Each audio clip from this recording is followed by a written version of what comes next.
Kahit pro Duterte, gusto ng bloodbath impeachment trial. Aba, parang may inaabang ang sumabog. Panoorin, pakinggan, at pag-isipan. Dahil baka ang pinaka-explosive na episode ng political teleserye ay magsisimula na. Ayon sa bagong survey ng Okta Research, 78% ng mga Pilipino ay sang-ayon na dapat humarap si VP Sara Duterte sa impeachment trial para malinawan ang issue. Sa Metro Manila, 83% pabor. Sa Visayas, 89 to 95%. At ito ang nakakagulat. Kahit sa Mindanao na stronghold ng pamilya Duterte, majority pa rin pabor sa trial.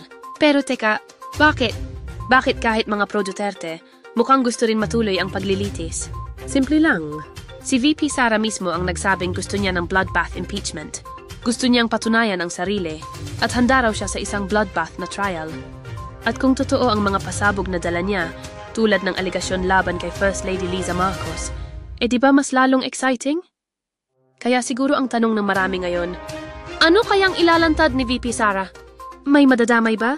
At gaano kalalim ang banggaan sa gobyerno? Tanong sa manonood. Tingin mo ba may pasabog si VP Sara? Ikaw isa ka rin pa sa pro Duterte na gusto matuloy ang trial dahil excited sa pasabog na dala ni VP Sara? I-comment ang hula mo. Share kung gusto mong mas laliman pa ang coverage. Like and follow para updated ka sa bawat pasabog ng political teleserye ng bayan.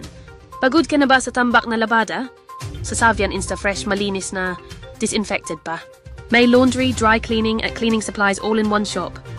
Kaya ano pang hinihintay mo? Tara na sa Building 8A4. Bahay Caridad, Bayani Street, Quezon City. Sa Savian sulit ang linis at ginhawa.